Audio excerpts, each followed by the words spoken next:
Bab 1. Tak ada yang tahu. Sudah seminggu ibu hilang. Seluruh keluarga berkumpul di rumah Hyong Chol, kakak lelakimu yang sulung, untuk bertukar pikiran. Kau memutuskan untuk membuat selebaran dan membagi-bagikannya di tempat ibu terakhir kali terlihat. Semua orang sependapat. Yang pertama-tama mesti dilakukan adalah merancang selebaran. Memang, membagikan selebaran adalah cara kuno dalam menghadapi krisis semacam ini. Tetapi tidak banyak yang bisa dilakukan oleh keluarga si orang hilang. Dan orang yang hilang itu tak lain tak bukan adalah ibumu sendiri. Yang bisa kau lakukan hanyalah membuat laporan orang hilang, mencari-cari di sekitar wilayah tersebut, dan bertanya kepada orang-orang yang lewat, apakah mereka pernah melihat seorang yang mirip ibumu. Adik lelakimu yang mempunyai toko pakaian online berkata dia sudah memposting berita tentang hilangnya ibu kalian dan menggambarkan tempat kejadiannya. Dia juga memajang foto ibu dan meminta orang-orang untuk menghubungi keluarga kalian seandainya mereka melihat ibu. Kau ingin mencarinya di tempat-tempat ibu mungkin berada, tetapi kau tahu betul seperti apa dirinya. Ibu tak bisa pergi kemana-mana seorang diri di kota ini. Hyong Chol menugasimu menuliskan isi selebaran itu, sebab tulis-menulis adalah bidangmu. Dari situlah kau mencari nafkah. Kau tersipu-sipu seperti orang tertangkap basah melakukan perbuatan yang tidak pantas. Kau tidak yakin seberapa bermanfaatnya rangkaian kata-kata yang kau buat itu akan bisa membantu menemukan ibu. Kau menuliskan tanggal 24 Juli 1938 sebagai tanggal kelahiran ibu. Tetapi ayahmu mengoreksinya. Katanya ibu dilahirkan pada tahun 1936. Menurut dokumen-dokumen resmi, tahun kelahirannya adalah 1938. Tetapi rupa-rupanya ibu dilahirkan pada tahun 1936.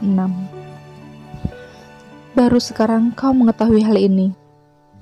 Kata ayahmu, pada zaman dulu hal itu sudah biasa. Semua orang melakukannya. Banyak anak kecil yang umurnya hanya mencapai 3 bulan.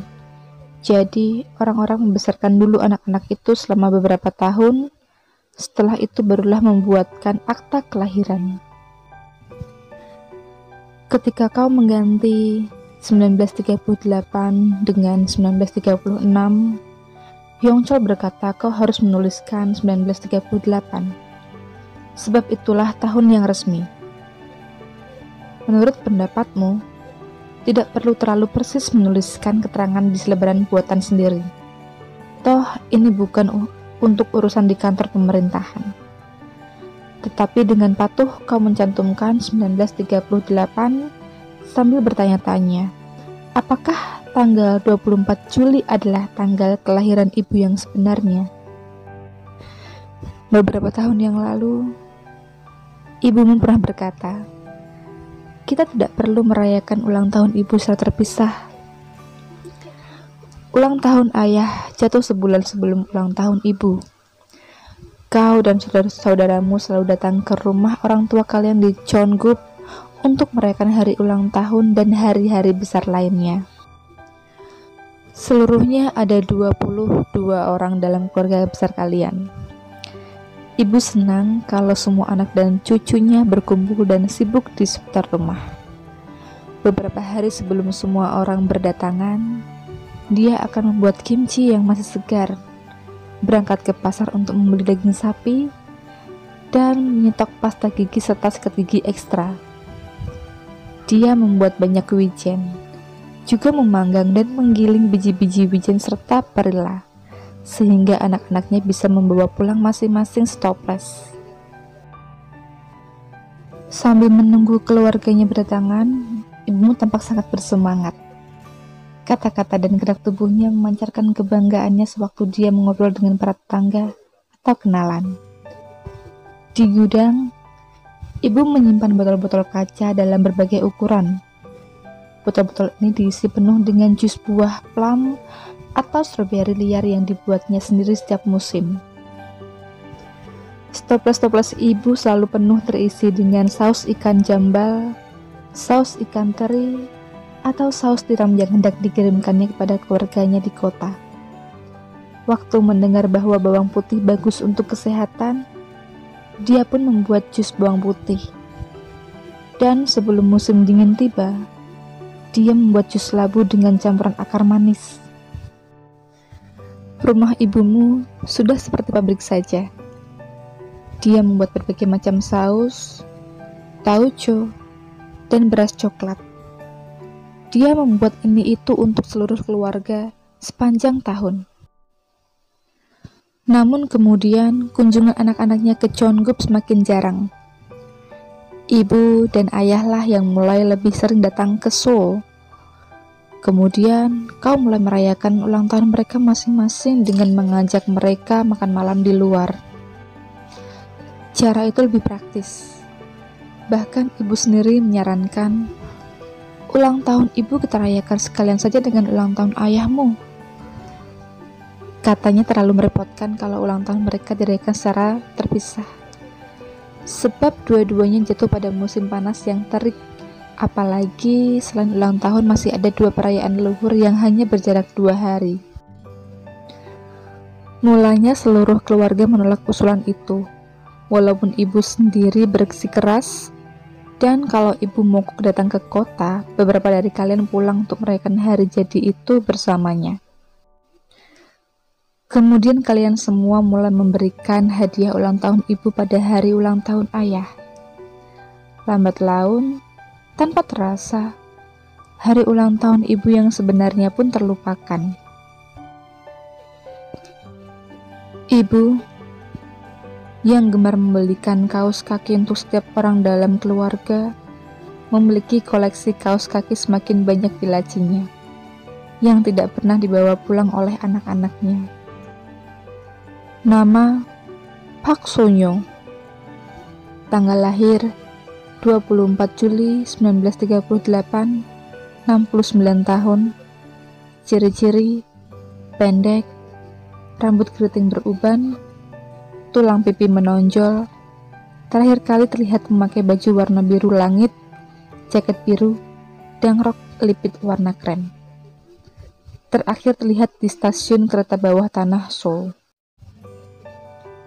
Tak seorang pun bisa memutuskan foto ibu yang mana yang sebaiknya dipasang. Semuanya sependapat bahwa sebaiknya memasang foto terbaru, tetapi tidak ada yang mempunyai foto terbaru ibu. Kau ingin bahwa suatu ketika ibu mulai tidak suka difoto. Diam-diam, dia akan menyelinap pergi pada acara foto-foto keluarga sekalipun. Foto terbaru ibu adalah foto keluarga yang dibuat pada pesta ulang tahun ayah yang ke-70. Ibu tampak cantik dalam balutan hanbok biru pucat. Rambutnya ditata di salon, dan dia bahkan memoleskan lipstik merah di bibirnya. Menurut adik lelakimu, ibu kelihatan sangat berbeda dalam foto itu dibandingkan penampilannya sebelum hilang. Kata adikmu, orang-orang tidak akan mengenalinya kalaupun fotonya dipasang dan diperbesar. Adikmu melaporkan bahwa sewaktu dia memasang foto ibu, banyak orang yang berkata begini, "Ibumu cantik dan tidak kelihatan seperti orang yang bakal tersesat." Maka kalian semua memutuskan untuk mencari tahu apakah ada orang yang menyimpan foto ibu yang lain. Hyongcho menyuruhmu menambahkan lebih banyak kalimat pada selebaran itu. Waktu kau hanya memandang kosong padanya, dia menyuruhmu mengarang kalimat-kalimat yang lebih bagus, yang bisa menggugah hati orang yang membacanya.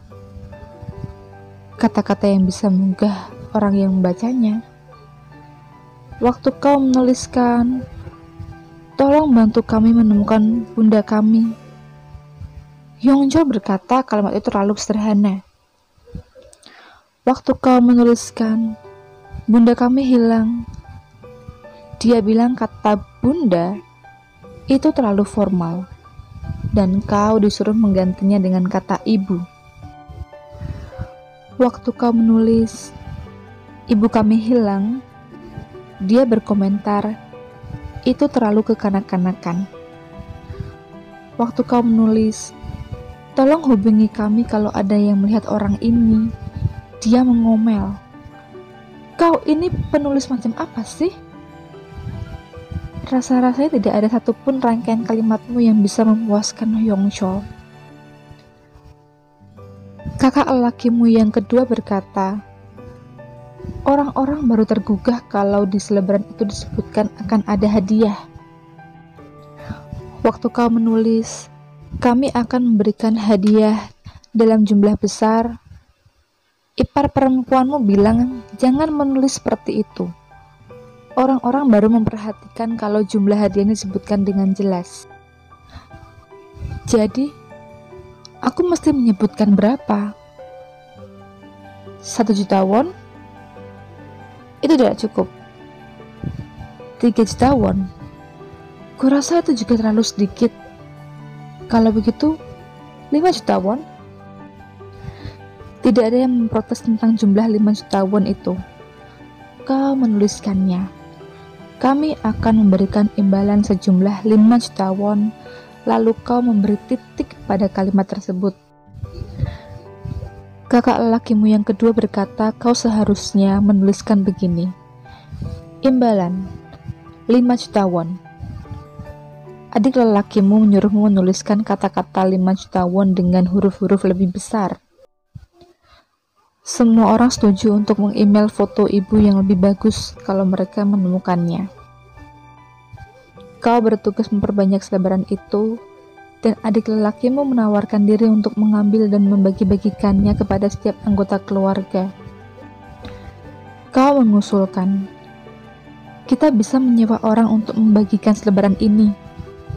Tetapi Yongchol berkata, kitalah yang mesti melakukannya. Kita sendiri yang akan membagi-bagikannya kalau kita punya sedikit waktu senggang sepanjang minggu dan selama akhir minggu. Kau menggerutu. Bagaimana kita bisa menemukan ibu kalau cuma begitu? Kita tidak bisa duduk-duduk saja. Kita sudah berusaha sebisanya. Yongchol menjawab ketus. Apa maksudmu? Kita sudah berusaha sebisanya? Kita sudah memasang iklan di koran. Jadi, dengan memasang iklan di koran berarti kita sudah berusaha sebisanya. Lalu kau bagaimana? Apa kita semua mesti berhenti bekerja besok dan menjelajahi seisi kota? Kalau kita bisa menemukan ibu dengan cara itu, aku mau saja melakukannya. Kau tidak mau berdebat lagi dengan Yongchol, sebab kau menyadari bahwa kau telah mendesaknya untuk mengurus segala sesuatunya seperti biasa. Kemudian kalian semua pulang, dan ayah ditinggalkan di rumah Yongchol. Kalau tidak, kalian akan terus berdebat. Selama seminggu belakangan ini kalian selalu berdebat. Kalian berkumpul untuk berembuk tentang cara menemukan ibu. Lalu salah satu dari kalian tiba-tiba mengungkit-ungkit tentang si Anu atau si itu yang telah bersikap tidak baik pada ibu di masa lalu. Hal-hal yang selama ini dipendam, dihindari dengan hati-hati, jadi membesar dan akhirnya kalian semua saling berteriak, naik darah, dan menggebrak pintu dengan marah. Waktu pertama kali mendengar tentang hilangnya ibu, kau bertanya dengan marah, kenapa tak seorang pun dari keluarga besar kalian yang pergi menjemput ibu dan ayah di stasiun Seoul? Kau sendiri di mana?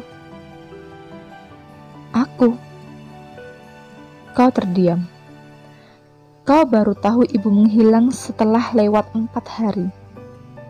Kalian semua saling menyalahkan atas hilangnya ibu. Dan kalian semua merasa terluka. Dari rumah Yongchol, kau pulang naik kereta bawah tanah, tetapi turun di stasiun Seoul, tempat ibu menghilang. Banyak sekali orang yang berlalu lalang dan menyenggol pundakmu sewaktu kau melangkah ke tempat ibu terakhir kali terlihat. Kau memeriksa jam tanganmu. Jam 3. Pada jam inilah ibu ketinggalan. Orang-orang bergegas-gegas melewatimu, sementara kau berdiri di peron tempat ibu terenggut dari pegangan tangan ayah. Tak ada seorang pun yang meminta maaf kepadamu. Pasti seperti inilah situasinya ketika ibumu berdiri di sini, tidak tahu mesti berbuat apa. Seberapa banyakkah yang bisa diingat seseorang tentang orang lain? Seberapa banyakkah yang bisa diingat seseorang tentang orang lainnya? Ingatanmu tentang ibu? Sejak mendengar berita hilangnya ibu, pikiranmu kalut dan tak bisa terfokus.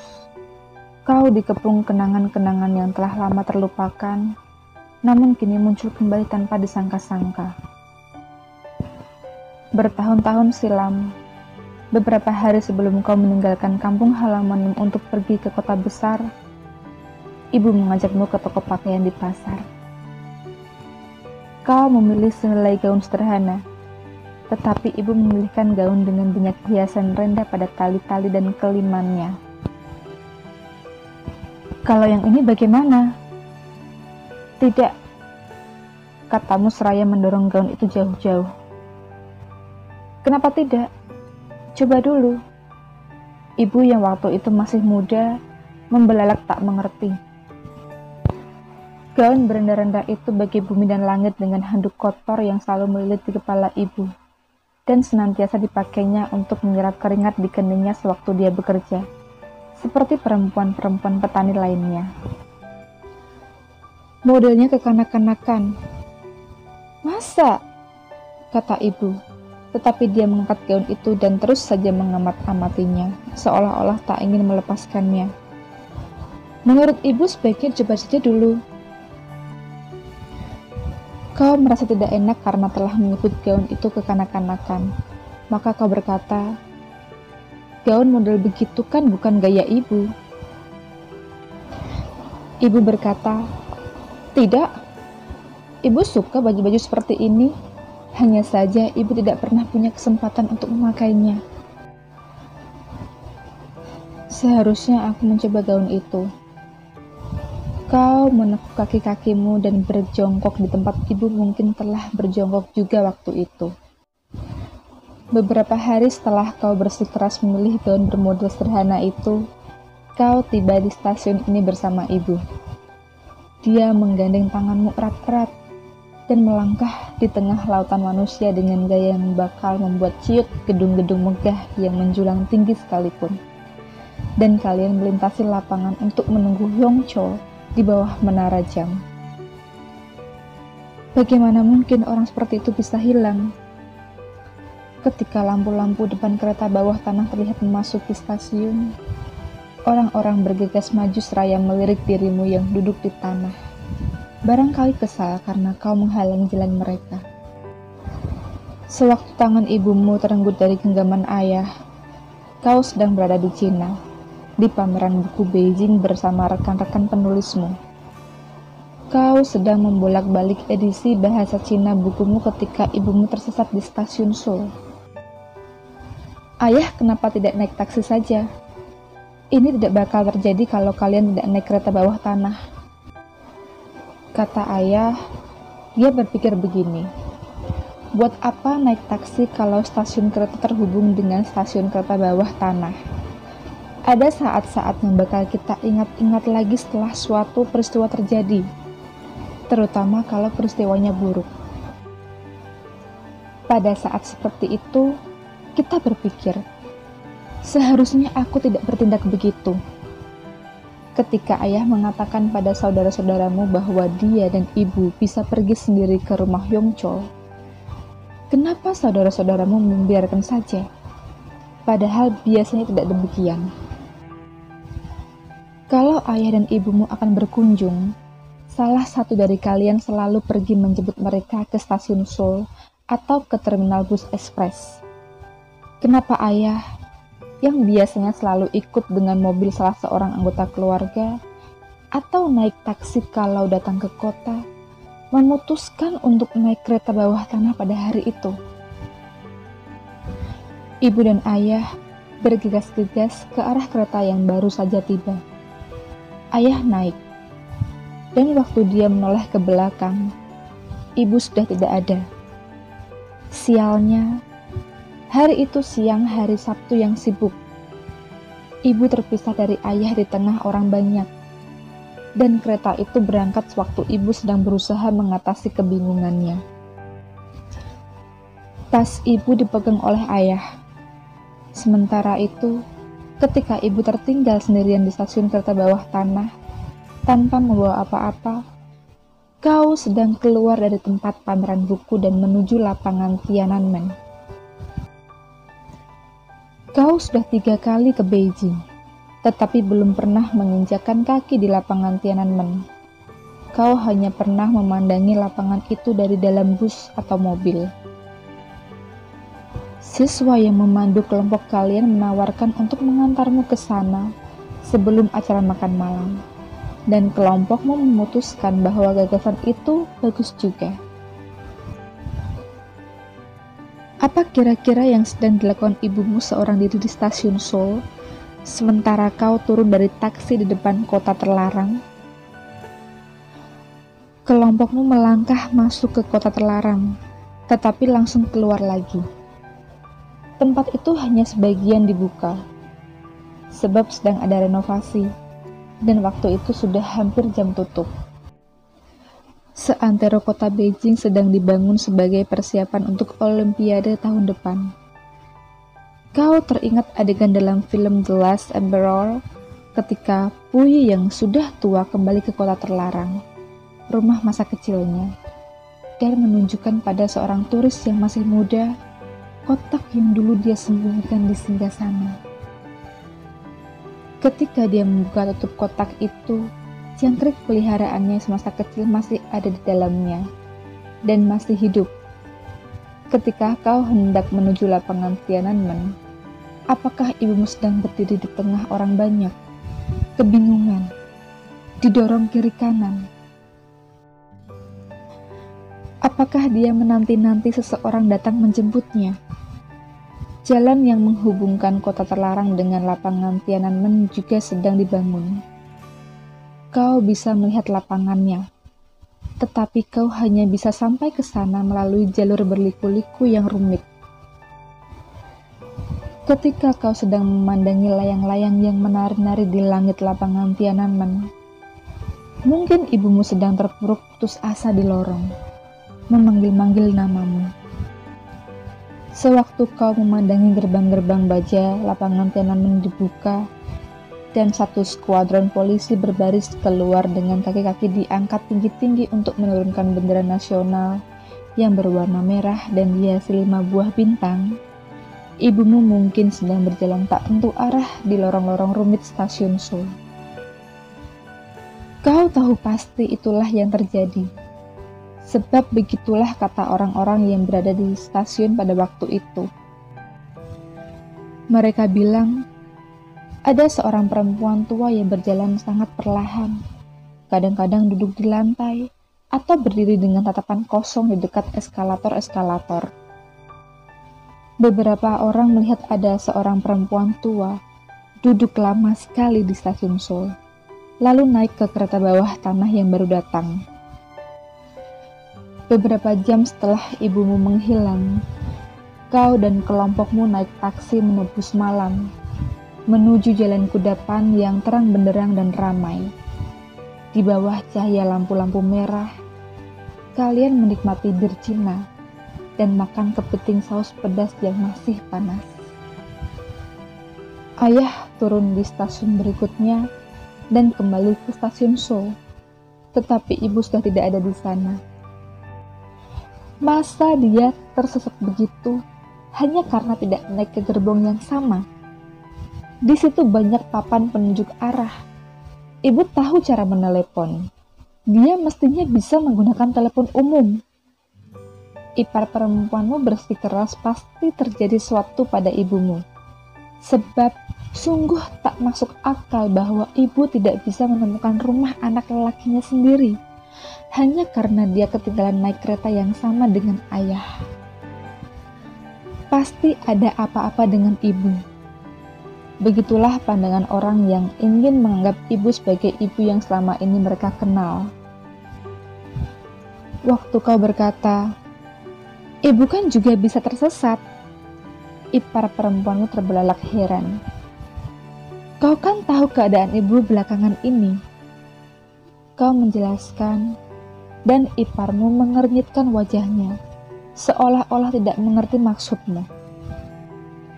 Tetapi keluargamu tahu seperti apa ibu akhir-akhir ini, dan tahu juga bahwa kalian mungkin tidak akan bisa menemukannya. Kapan kau menyadari bahwa ibu tidak bisa membaca? Kau menulis surat pertamamu dengan kata-kata yang didiktekan ibu untuk dikirimkan kepada Hyong Chol tidak lama setelah kakakmu itu pindah ke kota. Hyong Chol lulus SMA di desa kecil tempat kalian semua dilahirkan. Belajar di rumah selama setahun untuk persiapan ujian pegawai negeri, lalu berangkat ke kota untuk penugasan pertamanya. Itulah perpisahan pertama antara ibu dengan salah seorang anaknya. Pada masa itu, keluargamu tidak mempunyai telepon. Jadi, satu-satunya cara berkomunikasi adalah dengan bersurat-suratan. Surat-surat Hyong Chol untuk ibumu selalu ditulis dalam huruf-huruf berukuran besar. Naluri ibumu selalu tajam, dan dia tahu kapan akan ada surat dari Hyong Chol. Tukang pos biasa datang jam 11 pagi dengan kantong besar di sepedanya. Pada hari-hari ada surat dari Hyong Chol, ibu akan datang dari ladang atau dari sungai tempat dia mencuci untuk menerima surat itu secara langsung dari tukang pos. Kemudian dia menunggumu pulang sekolah. Kau diajaknya ke beranda belakang dan dia menyodorkan surat dari Hyong Chol kepadamu. "Bacakan keras-keras," katanya. Surat-surat dari Hyong Chol selalu diawali dengan "Ibu tercinta," seperti mengikuti tata cara menulis surat yang diajarkan di buku. Hyong Chol menanyakan keadaan seluruh keluarga, lalu mengabarkan bahwa dia baik-baik saja. Dia menulis bahwa dia membawa pakaian-pakaian kotornya ke istri sepupu ayah seminggu sekali. Dan istri sepupu ayah mencucikannya seperti telah diminta ibu. Dia melaporkan bahwa dia mendapat cukup makan dan dia sudah menemukan pondokan.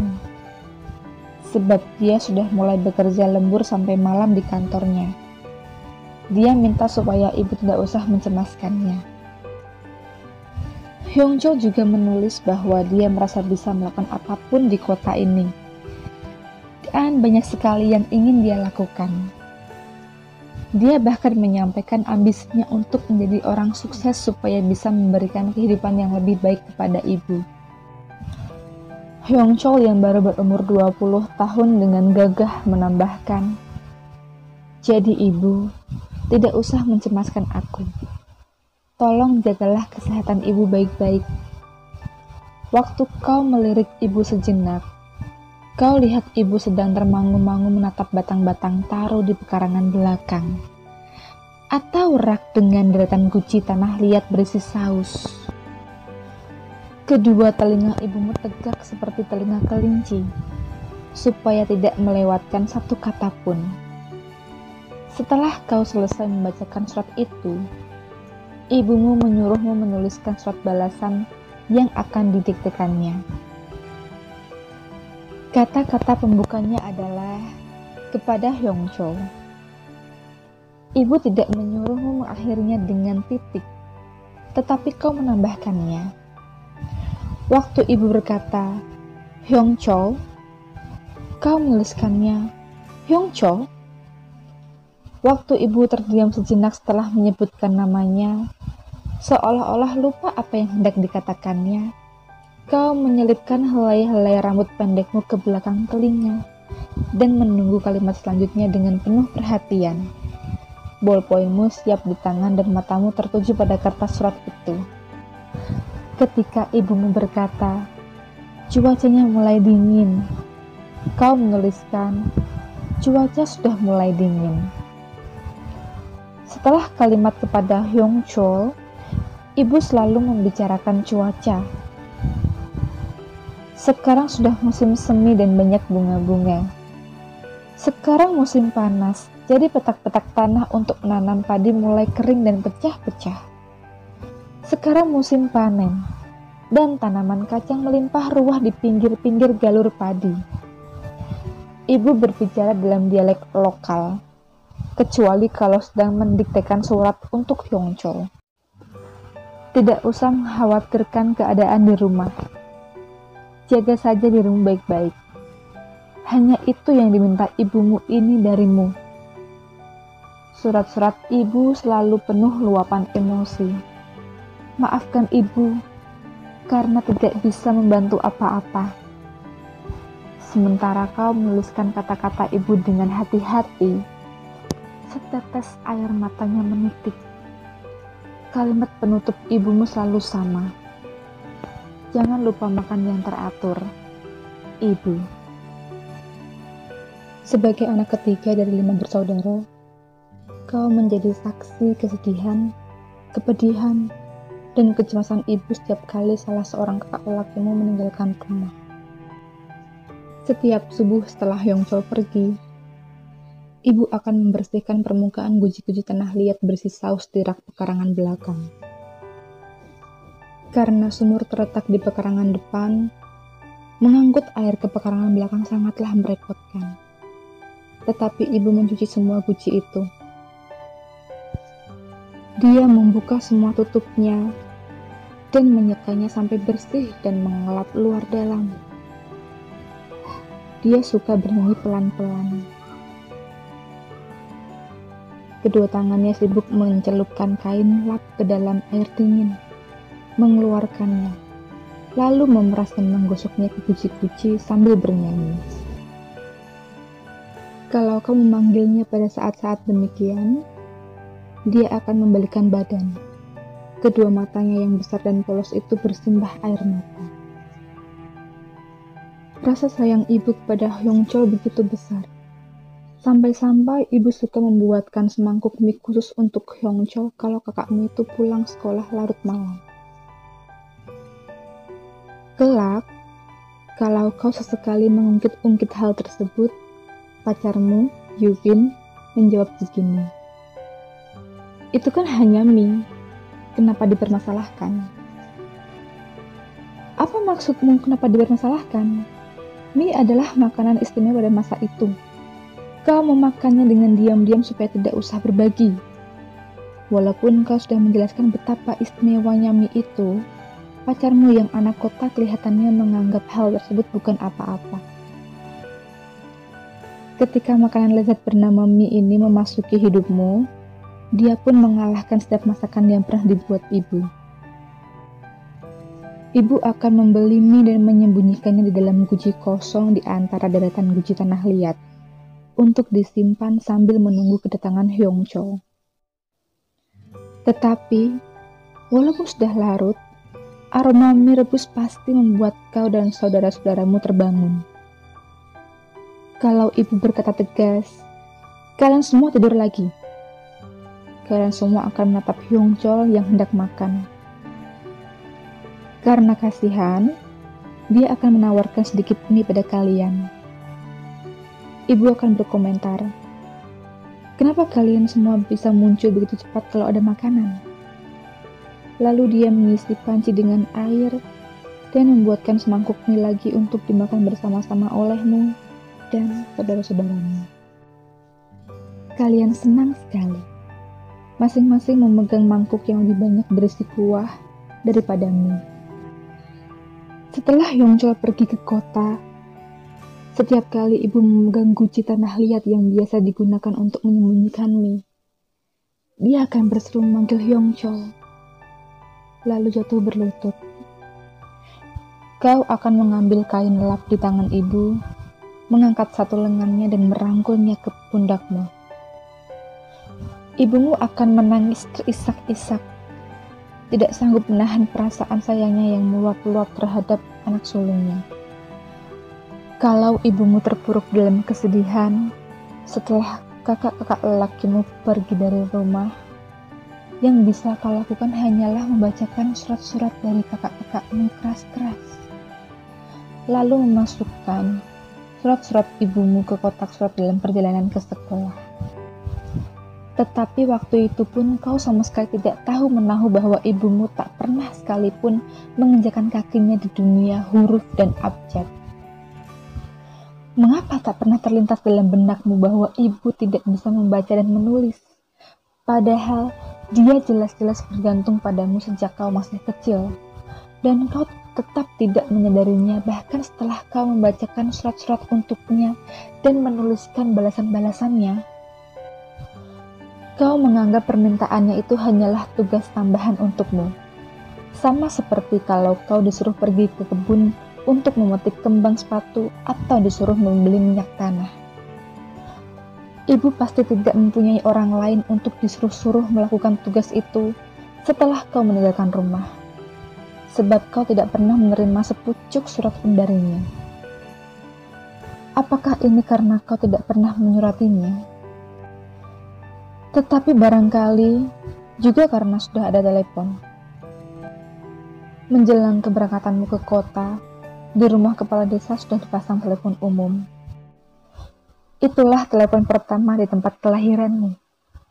Desa pertanian kecil yang sesekali didatangi kereta api yang berderak-derak di sepanjang jalur kereta yang dibangun di antara desamu dan bentangan ladang-ladang luas. Setiap pagi orang-orang kampung mendengar kepala desa mengetes mikrofon, lalu mengumumkan bahwa si anu atau si itu diminta datang untuk menerima telepon dari Seoul. Kakak-kakak lelakimu mulai menggunakan telepon umum itu juga. Setelah telepon itu dipasang, orang-orang yang mempunyai keluarga di kota-kota lain selalu memasang telinga dari sawah maupun ladang untuk mendengarkan siapa yang akan dipanggil melalui mikrofon tersebut. Hanya ada dua kemungkinan. Seorang ibu menjadi sangat dekat dengan anak perempuannya, atau mereka menjadi asing terhadap satu sama lain. Sampai musim gugur tahun lalu, kau pikir kau sangat mengenal ibumu. Apa yang disukai ibu, apa yang harus kau lakukan untuk meredakan amarahnya, apa yang ingin didengarnya. Kalau ada yang bertanya padamu, apa yang sedang dilakukan ibu, kau bisa menjawabnya dengan 10 detik. Ibu kemungkinan sedang mengeringkan daun-daun pakis. Berhubung sekarang hari Minggu, ibu pasti berada di gereja. Tetapi pada musim gugur tahun lalu, keyakinan itu runtuh. Keyakinan bahwa kau sangat mengenal ibumu. Kau datang berkunjung dengan mendadak, dan kau mendapati dirimu diperlakukan seperti tamu. Ibu tampak sangat malu karena pekarangan masih belum disapu dan selimut-selimut masih kotor. Dia bahkan cepat-cepat mengambil handuk yang tergeletak di lantai dan menggantungnya. Ketika ada makanan yang tumpah dari meja, dia cepat-cepat memungutnya. Dia memeriksa apakah ada makanan di lemari es. Dan meski kau berusaha mencegahnya, dia tetap berangkat ke pasar. Kalau berada di antara keluarga sendiri, tentunya kau tidak perlu malu kalau meja belum dibersihkan sehabis makan, karena kau hendak melakukan hal lain dulu. Maka kau pun menyadari betapa kau telah menjadi orang asing di sini. Sewaktu kau memperhatikan ibu berusaha menyembunyikan kehidupan sehari-harinya yang berantakan. Mungkin sebelumnya pun kau sudah menjadi tamu. Waktu kau pindah ke kota. Setelah kau tidak lagi tinggal di rumah, ibumu tak pernah lagi memarahimu. Padahal dulu ibu akan mengomelimu dengan keras kalau kau melakukan kesalahan sedikit saja. Sejak kau masih kecil, ibu selalu menyebutmu, kau, Noni. Biasanya ibu berkata begitu kepadamu dan saudara perempuanmu kalau ingin membedakan antara anak-anak perempuannya dengan anak-anak lelakinya. Tetapi sebutan itu juga digunakannya kalau dia hendak menyuruhmu memperbaiki kebiasaan-kebiasaanmu. Atau kalau dia tidak suka dengan caramu makan buah, cara berjalanmu, pakaian-pakaianmu, dan cara bicaramu. Tetapi kadang-kadang dia tampak cemas dan suka memandangi wajahmu lekat-lekat. Dia mengamat-amatimu dengan ekspresi prihatin kalau dia membutuhkan bantuanmu untuk menarik ujung-ujung seper yang sudah dikanji. Atau kalau dia menyuruhmu memasukkan kayu bakar ke dalam tungku dapur model lama untuk menanak nasi. Pada suatu hari di musim dingin, kau dan ibumu sedang berada di sumur, menyiangi ikan untuk upacara leluhur pada hari tahun baru. Dan ibumu berkata, "Kau harus belajar dengan rajin di sekolah, supaya bisa hidup dengan baik." Apakah kau mengerti maksud ucapannya waktu itu? Kalau ibu memarahimu, kau makin sering menyebutnya ibu. Kata ibu terdengar akrab dan mengandung permohonan. "Tolong jaga aku. Tolong jangan memarahi aku terus. Usap-usaplah kepalaku. Tolong berpihak padaku. Entah aku benar atau salah." Kau tidak pernah berhenti menyebutnya ibu. Sampai sekarang, setelah ibu hilang. Saat menyerukan kata ibu, kau ingin percaya bahwa dia sehat-sehat saja. Bahwa ibu tetap tabah, tidak kebingungan. Bahwa ibu adalah orang yang ingin kau panggil setiap kali kau sedang menghadapi masalah di kota ini. Pada musim gugur tahun lalu, kau tidak memberitahukan kedatanganmu pada ibu. Tetapi alasannya bukan supaya ibu tidak perlu repot-repot membuat persiapan untuk kedatanganmu. Waktu itu kau sedang di Pohang. Kau tiba pagi-pagi sekali dengan pesawat. Rumah orang tuamu jauh dari Pohang. Bahkan sewaktu kau bangun subuh-subuh, mencuci rambut, dan berangkat ke bandara, kau belum tahu bahwa kau akan pergi mengunjungi ibu di Cheonggup. Jarak dari Pohang ke Cheonggup lebih jauh dan lebih sulit daripada kalau berangkat dari Seoul. Kau sama sekali tidak merencanakan pergi ke sana. Setibanya di rumah orang tuamu, kau lihat pintu pagarnya terbuka. Pintu depan juga tidak ditutup. Kau punya janji makan siang dengan Yubin di kota keesokan harinya. Jadi kau akan pulang naik kereta malam. Walaupun kau lahir di sana, desa itu kini terasa asing bagimu. Yang tersisa dari masa kanak-kanakmu hanyalah 3 tanaman jelatang yang tumbuh di dekat sungai kecil, dan sekarang sudah besar. Sewaktu mengunjungi rumah orang tuamu, kau mengambil jalan setapak kecil menuju tepian sungai yang banyak ditumbuhi jelatang, bukannya memilih jalan yang besar. Kalau kau menyusuri jalan itu, kau akan sampai ke pintu belakang rumah masa kecilmu. Dulu sekali, ada sumur umum persis di luar pagar belakang. Sumur itu diuruk setelah setiap rumah mempunyai sistem pipa ledeng modern. Tetapi sebelum masuk ke rumah, kau sengaja berdiri di bekas tempat sumur itu. Kau mengetuk-ngetukkan kakimu pada semennya yang kokoh. Persis di tempat sumur dengan air berlimpah itu pernah ada. Hatimu dipenuhi nostalgia. Apa yang dilakukan sumur itu dalam kegelapan di bawah jalanan? Sumur yang telah memberikan air kepada semua orang yang tinggal di gang desa, dan hingga kini pun airnya masih berdeguk-deguk di bawah sana. Kau tidak di sana ketika sumur itu diuruk. Suatu hari kau datang berkunjung, dan sumur itu sudah tidak ada. Sebagai gantinya, hanyalah jalanan semen di bekas tempat sumur itu. Barangkali karena kau tidak melihat sendiri sumur itu diuruk, kau tak bisa berhenti membayangkan betapa sumur itu masih ada di sana, di bawah semen. melimpah dengan air. Kau berdiri sejenak di atas bekas sumur itu, lalu masuk ke pekarangan sambil memanggil-manggil. "Ibu!" Tetapi ibu tidak menjawab. Matahari musim gugur yang sedang berbenam mengisi pekarangan yang menghadap ke barat dengan cahayanya. Kau masuk ke dalam rumah untuk mencari ibu, tetapi ibu tidak ada di ruang tamu maupun di kamar tidur. Seisi rumah berantakan. Sebuah botol air dibiarkan terbuka di atas meja, dan di pinggiran wastafel sebuah cangkir tergeletak begitu saja. Di ruang tamu ada keranjang kain lap yang terguling di keset lantai, dan di sofa tersampir kemeja kotor dengan kedua lengan terpentang lebar, seolah-olah ayah baru saja melepaskannya. Matahari sore menyinari ruangan yang kosong itu. "Bu," meski tahu tak ada seorang pun di situ, kau berseru sekali lagi, "Ibu!" Kau keluar lewat pintu depan, menuju pekarangan samping, dan menemukan ibu berbaring di emper kayu di dalam lumbung yang tidak berpintu. "Bu!" Kau memanggil, tapi tak ada jawaban. Kau pakai sepatumu, lalu melangkah ke arah lumbung. Dari situ kau bisa melihat ke pekarangan.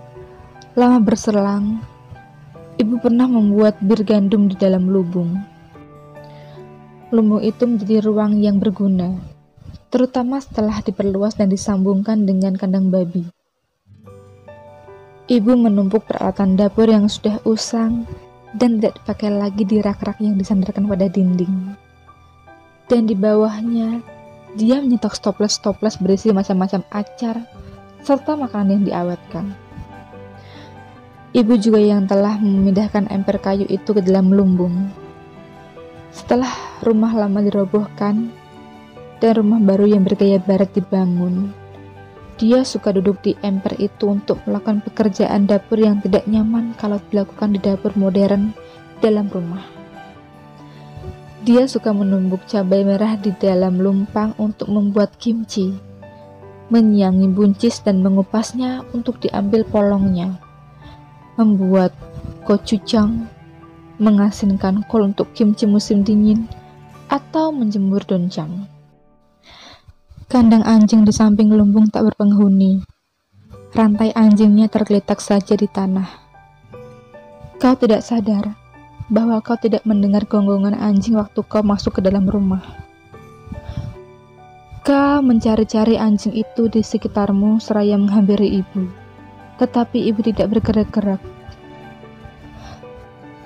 Dia pasti sedang memotong-motong labu untuk dijemur. Ada talenan, pisau, dan sebutir labu yang telah disisihkan. Berikut irisan-irisan kecil labu di dalam keranjang bumbu. Ada talenan, pisau, dan sebutir labu yang telah disisihkan. Berikut irisan-irisan kecil labu di dalam keranjang bambu yang sudah lusuh. Mulanya kau bertanya-tanya, apakah ibu tertidur? Lalu kau ingat bahwa ibu tidak biasa tidur-tidur siang, maka kau amat-amati wajahnya dari dekat. Satu tangan ibu memegang kepalanya dan dia tampak sedang berjuang sekuat tenaga. Bibirnya membuka, dan dia mengerutkan kening keras-keras sampai-sampai wajahnya dipenuhi kerut-kerut dalam. "Ibu?" Dia tidak juga membuka mata. "Bu! Ibu!" Kau berlutut di depan ibu dan mengguncangnya keras-keras. Kedua matanya terbuka sedikit. Mata ibu merah dan butir-butir keringat menghiasi keningnya. Ibu sepertinya tidak mengenalimu. Wajahnya merot-merot penuh penderitaan. Hanya satu penderitaan tak terlihat yang bisa menyebabkan ekspresi seperti itu. Ibu kembali memejamkan mata. "Bu!" Kau cepat-cepat naik ke emperan itu dan membaringkan kepala ibumu yang kesakitan di pangkuanmu. Kau tahan tubuhnya dengan lenganmu supaya kepalanya tidak bergeser dari lututmu. Kenapa dia ditinggalkan sendirian dalam keadaan begini? Kau merasa sangat marah, seolah-olah seseorang telah melemparkan ibu ke dalam lumbung begitu saja. Padahal kaulah yang justru pergi dari rumah dan meninggalkan ibumu. Kalau sedang syok, orang menjadi bingung dan tidak tahu mesti berbuat apa. Perlukah aku memanggil ambulans? Perlukah ibu dibawa masuk ke rumah? Di mana ayah? Pikiran-pikiran tersebut berkecamuk di dalam benakmu, tetapi akhirnya kau hanya bisa memandangi ibu yang terbaring di pangkuanmu. Kau belum pernah melihat wajahnya mengernyit kesakitan seperti itu. Sangat menyedihkan. Tangannya yang menekan keningnya terkulai lemah di emper. Napasnya tersengal-sengal, kecapean. Kedua kaki dan tangannya terjuntai-juntai, seolah-olah dia tidak sanggup lagi mengerahkan tenaga untuk menghindari rasa sakit itu. Ibu! Jantungmu berdegup kencang. Kau cemas, jangan-jangan ibu sekarat dalam keadaan begini. Tetapi kemudian mata ibu terbuka dengan tenang dan tertuju kepadamu. Seharusnya ibu terkejut melihatmu, namun matanya tidak menyiratkan apapun. Sejenak kemudian, dia memanggil namamu, wajahnya tanpa ekspresi. Dan dia menggumamkan sesuatu dengan suara nyaris tidak terdengar. Kau membungkuk ke dekatnya. Waktu kakak perempuanku meninggal, aku bahkan tidak bisa menangis. Wajah ibu yang pucat tampak begitu cekung, sehingga kau tak sanggup berkata-kata. Pemakaman bibimu diselenggarakan pada musim semi. Kau tidak hadir. Malah kau tidak pernah mengunjunginya. Walaupun dia sudah hampir setahun jatuh sakit. Sebaliknya, apa yang kau lakukan? Waktu kau masih kecil, bibimu sudah seperti ibu kedua bagimu. Setiap liburan musim panas, kau menginap di rumahnya yang terletak di balik pegunungan. Dibandingkan dengan saudara-saudaramu, bibimu paling dekat denganmu. Mungkin karena wajahmu mirip ibumu, bibimu sering berkata, "Kau dan ibumu seperti bintang dibelah dua." Seolah-olah hendak mengulangi masa kanak-kanaknya bersama ibumu, bibimu suka mengajakmu memberi makan kelinci dan mengepang rambutmu. Dia suka menanak sepanci gandum dengan sejumput beras di atasnya, dan nasinya disimpan khusus buatmu. Kalau malam, kau suka berbaring-baring di pangkuannya, mendengarkan cerita-ceritanya.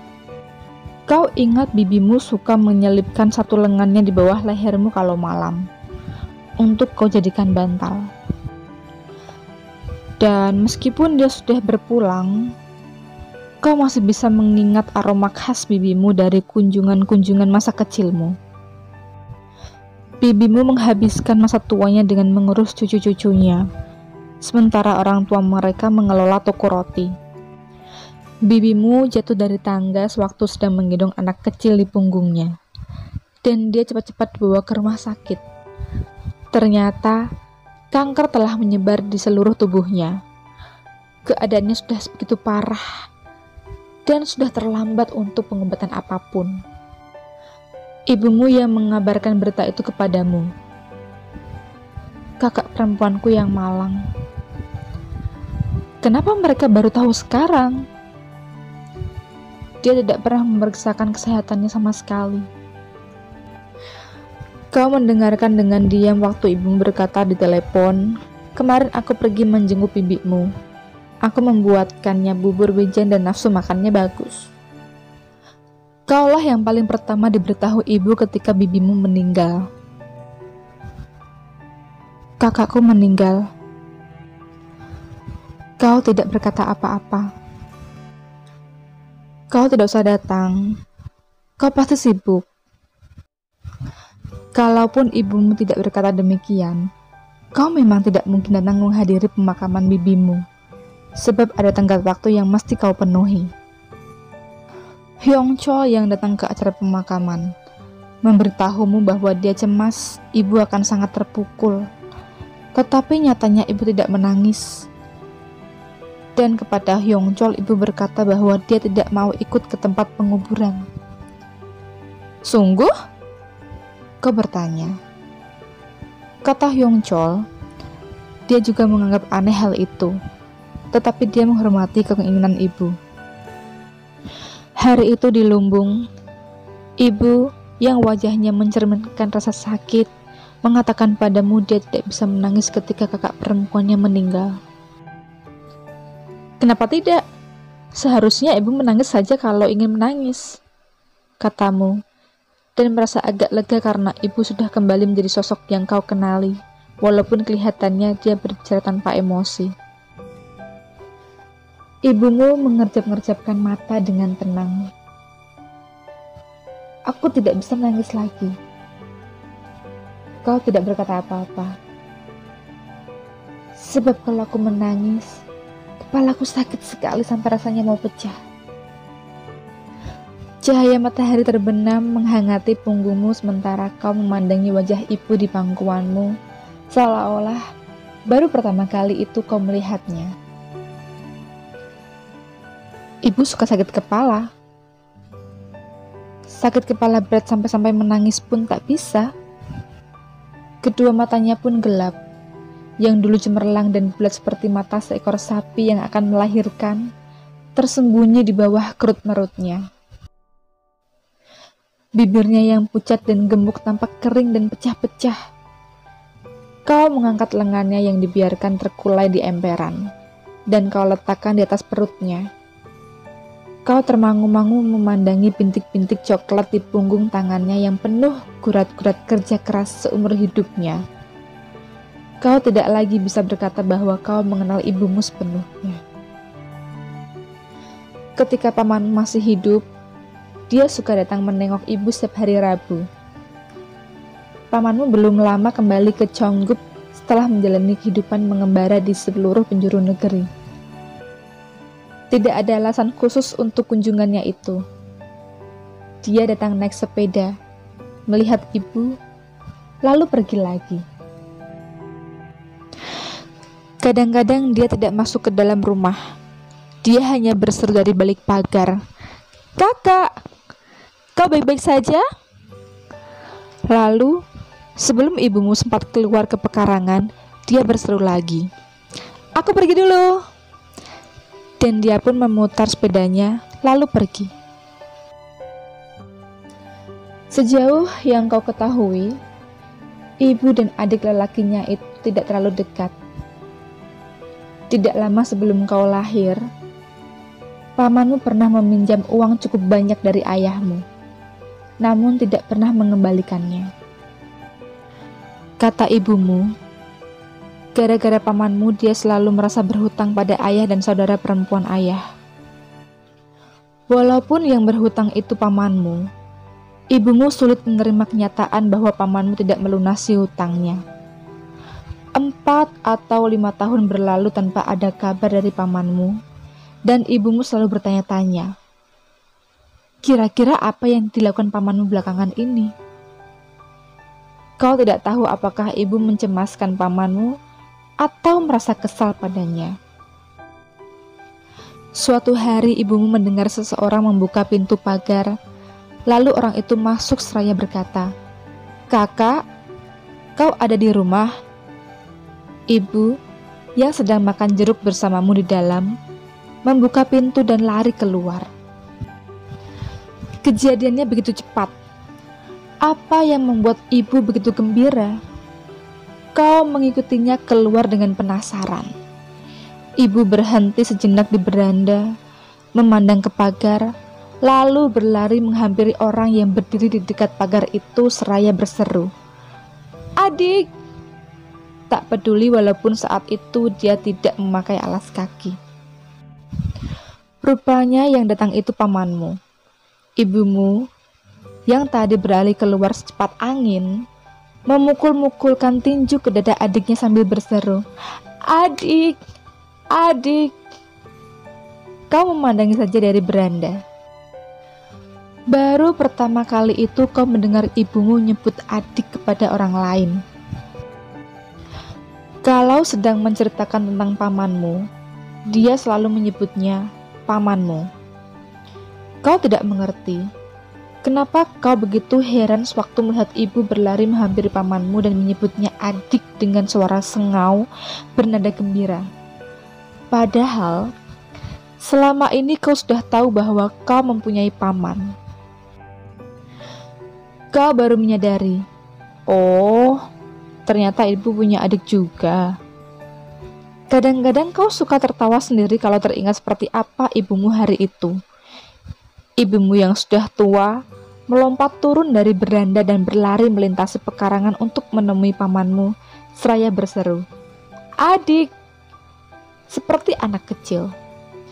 Ibu bertingkah seperti anak perempuan yang usianya bahkan lebih muda darimu.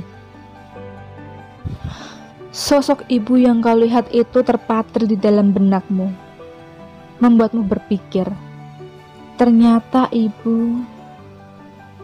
Kau tidak mengerti kenapa begitu lama kau baru menyadari hal yang begitu jelas ini.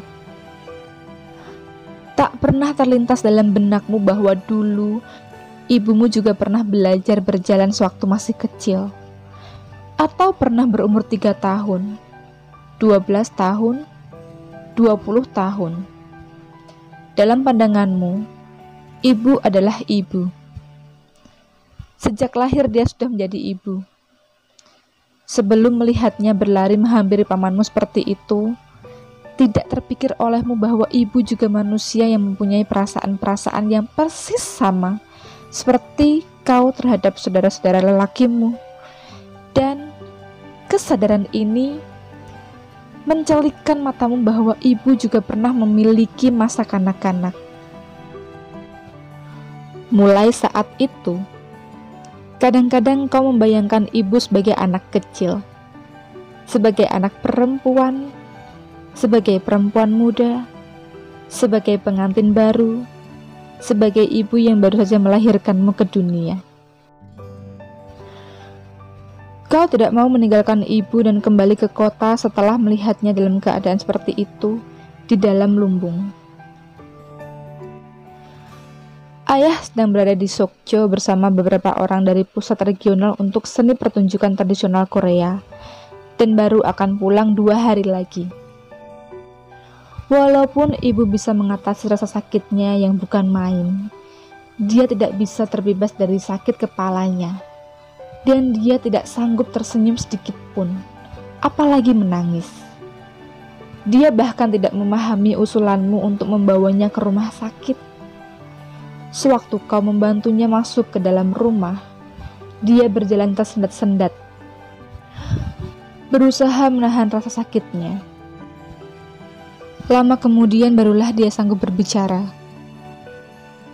Kata ibu, dia sering sakit kepala. Tetapi sakit kepala yang hebat hanya muncul sekali-sekali, dan dia bisa mengatasinya sampai sakit kepala itu lewat. Apakah saudara-saudaramu tahu bahwa ibu sering sakit kepala? Apakah ayah tahu? Kau ingin memberitahu mereka, setelah itu kau ingin membawa ibu ke rumah sakit besar begitu kau sudah kembali ke kota. Setelah ibumu bisa berjalan sendiri, dia bertanya, "Bukannya kau mesti pulang sekarang?" Tanpa terasa, kunjungan-kunjunganmu ke rumah jadi semakin singkat. Kau hanya datang selama beberapa jam, lalu kembali ke kota. Kau teringat janji temu untuk besok, tetapi kau katakan pada ibumu bahwa kau akan menginap malam ini. Kau ingat ibu tersenyum mendengarnya. Kau tinggalkan gurita yang kau beli di pasar ikan Pohang di dapur, sebab kau maupun ibumu sama-sama tidak tahu mesti diapakan gurita itu.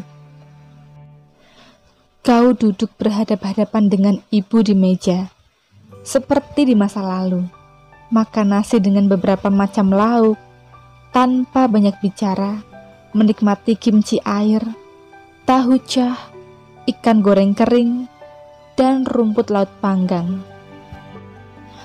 Ketika ibu membungkus sejumput nasi dengan rumput laut, seperti yang dilakukannya sewaktu kau masih kecil, dan mengelurkannya padamu, kau mengambilnya dan memakannya. Setelah makan malam, untuk mencerna makananmu, kau dan ibu berjalan-jalan sedikit di depan rumah. Rumah itu sudah tidak seperti rumah masa kecilmu yang dulu, tetapi pekarangan depan, samping, dan belakangnya masih bersambung seperti dulu. Di pekarangan belakang, di birainya, masih banyak guji tinggi dari tanah liat. Waktu kau masih kecil, guji-guji itu selalu diisi dengan kecap, gochujang, garam, doncang, tetapi sekarang semuanya kosong. Sementara kalian berjalan-jalan, kadang-kadang ibu di depan dan kadang-kadang tertinggal di belakang. Tiba-tiba dia bertanya kenapa kau mendadak datang. Aku sedang di Pohang. Pohang jauh dari sini. Memang, lebih jauh dari Pohang ke sini daripada dari Seoul. Ya, memang. Lalu kenapa kau datang kemari dari Pohang? Padahal kelihatannya kau tidak pernah sempat berkunjung. Bukannya menjawab, kau justru buru-buru meraih tangan ibu, seperti mencengkeram tali penyelamat dalam kegelapan, sebab kau tidak tahu bagaimana mesti menjelaskan perasaan-perasaanmu. Kau katakan pada ibu bahwa tadi, pagi-pagi sekali, kau pergi menghadiri kuliah di sebuah perpustakaan Braille di Pohang. Perpustakaan Braille? Tanya ibu. Braille adalah huruf-huruf yang dibaca orang buta dengan menggunakan jari-jari tangan mereka. Ibu mengangguk. Sambil mengitari rumah, kau menceritakan pada ibu tentang perjalananmu ke Pohang. Sudah beberapa tahun ini perpustakaan Braille meminta kesediaanmu untuk datang, tetapi kau tak pernah bisa memenuhinya karena selalu ada urusan lain. Pada awal musim semi, mereka kembali meminta kesediaanmu. Buku terbarumu baru saja terbit. Si pustakawan mengatakan bahwa mereka ingin menerbitkan karya terbarumu itu dalam huruf-huruf Braille. Braille. Kau tidak tahu banyak tentang Braille, kecuali bahwa itu bahasa untuk kaum tunanetra, seperti yang kau katakan pada ibumu. Kau mendengarkan perkataan si pustakawan tanpa reaksi, seperti tengah mendengar tentang buku yang belum sempat kau baca. Si pustakawan berkata bahwa mereka ingin meminta izinmu.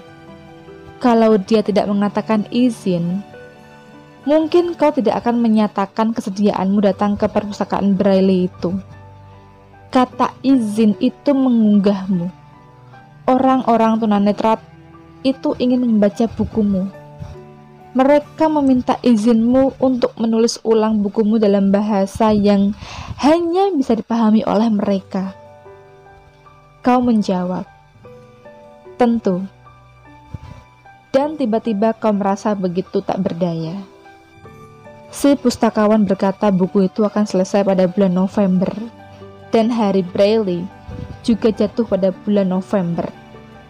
Katanya mereka akan senang sekali kalau kau bisa datang pada hari itu dan ikut ambil bagian dalam upacara penyerahan buku tersebut. Kau bertanya-tanya, bagaimana urusannya bisa sampai sejauh ini? Tetapi tentunya kau tidak bisa menarik kembali ucapanmu tadi. Mungkin ada untungnya juga bahwa saat itu masih awal musim semi dan bulan November masih sangat jauh. Tetapi waktu terus berjalan. Musim semi sudah lewat. Musim panas datang dan pergi. Musim gugur pun tiba. Dan sebentar lagi sudah bulan November. Kemudian hari itu pun datanglah.